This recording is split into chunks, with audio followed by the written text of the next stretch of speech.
किसान के मटके और लालची राजा की कहानी।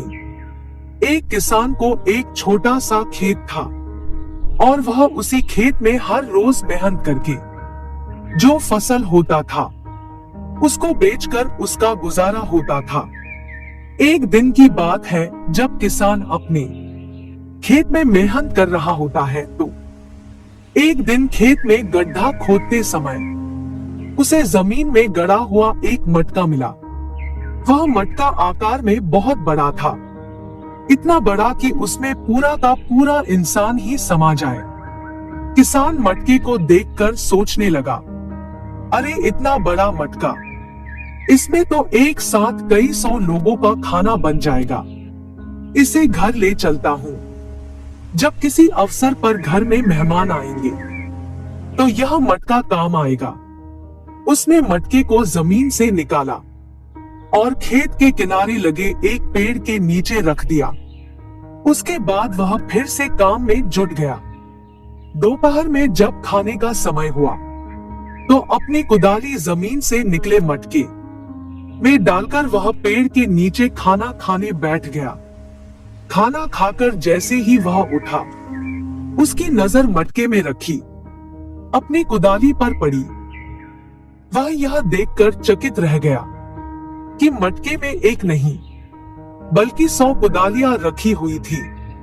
किसान ने सारी कुदालियां मटके से बाहर निकाल ली, फिर उसमें एक छोटा पत्थर डाल दिया। देखते ही देखते उस एक पत्थर के 100 पत्थर हो गए। किसान को समझते देर नहीं लगी कि वह कोई साधारण मटका नहीं बल्कि जादुई मटका है जो किसी भी वस्तु को 100 गुना कर देता है। किसान जादुई मटका अपने घर ले आया। अब जब भी उसे किसी चीज की आवश्यकता होती तो वह उसे जादुई मटके में डाल देता। मटके से एक के बदले उसे 100 चीजें मिलती। जादुई मटका हर चीज को 100 गुना कर देता था, फिर चाहे वो खाने की चीज हो, कपड़ा हो, सोने के सिक्के हो। किसान को अब किसी चीज की कमी न रही। वह दिन पर दिन धनवान होता गया। किसान की समृद्धि की बात उस राज्य के राजा के पास पहुंची तो उसने इसका भेद जानने के लिए अपने गुप्तचरों को उसके घर भेजा। कई दिन किसान के घर का चक्कर लगाने के बाद एक दिन गुप्तचरों को किसान के जादुई मटके का भेद पता चल गया। उन्होंने यह भेद राजा को जाकर बताया। राजा लालची था। जादुई मटके के बारे में जानकर उसके मन में लालच आ गया। उसने सोचा कि वह मटका किसान के पास नहीं बल्कि मेरे पास होना चाहिए। उसने तुरंत सैनिकों को आदेश देकर जादुई मटका अपने पास मंगवा लिया। जब सैनिक जादुई मटका लेकर राजा के पास पहुंचे तो किसान भी पीछे पीछे वहां आ गया। राजा के पूछने पर किसान ने उसे बता दिया कि वह मटका जादुई है और उसे वह मटका अपने खेत में मिला है। राजा बोला, राज्य की भूमि से मिली किसी भी वस्तु पर सर्वप्रथम राजा का अधिकार होता है, इसलिए इस जादुई मटके पर तुम्हारा नहीं बल्कि मेरा अधिकार है। किसान क्या कहता, वह चुपचाप सिर झुकाए खड़ा रहा। राजा जादुई मटके को पास से देखने के लिए अपने सिंहासन से उठा और मटके के पास जाकर उसे देखने लगा। मटके को बाहर से देखने के बाद राजा ने सोचा कि जरा इस मटके के भीतर झांक कर तो देखूं कि आखिर इसमें जादू कैसे होता है।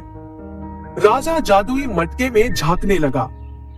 इसी बीच उसका पैर लड़खड़ाया और वह मटके के अंदर जा गिरा। फिर क्या था, जादुई मटके ने अपना काम कर दिया। एक के बदले अब 100 राजा मटके से बाहर निकले। सभी राजा सिंहासन पर बैठने के लिए आपस में झगड़ने लगे। धीरे धीरे यह झगड़ा बढ़ता गया। सबने अपनी अपनी तलवारें निकाल ली और एक दूसरे पर टूट पड़े। फिर ऐसी मारकाट मची कि कोई राजा जीवित न बचा। सब मारे गए। जादुई मटका अभी भी वही पड़ा था। किसान ने सोचा कि इस मटके के कारण वह फिर कहीं किसी समस्या में न पड़ जाए, इसलिए उसने उस जादुई मटके को उठाया और जमीन पर पटक दिया। जादुई मटका फट गया। किसान अपने घर आ गया और उसके बाद से पहले जैसा जीवन जीने लगा, लेकिन उसे कभी किसी चीज का लालच नहीं था, इसलिए वह अपने जीवन में हमेशा संतुष्ट रहा। इसीलिए कहते हैं कि लालच बुरी बला है, लालच करना अच्छी बात नहीं है। दोस्तों, हम आपके लिए इसी तरह की वीडियो लाते रहते हैं। अगर वीडियो पसंद आए तो वीडियो को लाइक करें और चैनल को सब्सक्राइब करें।